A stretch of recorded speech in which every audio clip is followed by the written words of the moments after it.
Hello বন্ধুরা, welcome back to my channel জনম পাঠশালা। আজকে আমরা এস সাউন্ডের সরি আজকে আমরা এস লেটারটির কোথায় কোথায় জ উচ্চারণ হয় এবং কোথায় কোথায় দন্তস উচ্চারণ হয়, চলো দেখি। দেখো, এস সাউন্ডটি যখন দুটি ভাওয়েলের মধ্যে থাকে, দুটি ভাওয়েলের মধ্যে যখন আমরা এস সাউন্ডটিকে দেখতে পাই দুটি ভাওয়েলের মধ্যে, যেমন দেখো এখানে MUSIC, এখানে আই এবং ইউর মাঝখানে এস রয়েছে, তাই এখানে এসটির উচ্চারণ হবে জ, এর উচ্চারণ হবে মিউজিক। কি হবে উচ্চারণ? মিউজিক। তেমনভাবে দেখো এখানে NOSE, এখানে ই এবং ও ভাওয়েলের মাঝে রয়েছে এস, তাই এর উচ্চারণ হবে নোজ, জয়ের উচ্চারণ আসছে নোজ।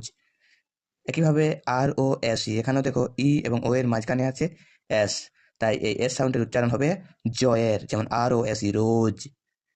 GOOSE, এখানে দেখো ই এবং ও এর মাঝে এস রয়েছে, তাই এস লেটারটির উচ্চারণ হবে জয়ের, গুজ।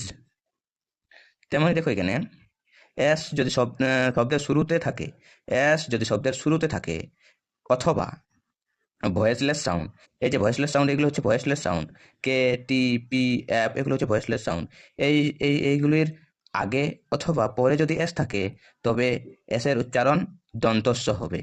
যেমন দেখো এখানে SUN, এখানে এস প্রথমে অবস্থান করেছে, তাই এর উচ্চারণ এস দন্তস্বই থাকবে, যেমন SUN সান। এবার দেখো FAST, FAST, এখানে এস এর পরে সাউন্ডলেস ওয়ার্ড ই রয়েছে, তাই আমরা এস এর উচ্চারণ এখানে দন্তস্ব করবো, FAST ফার্স্ট।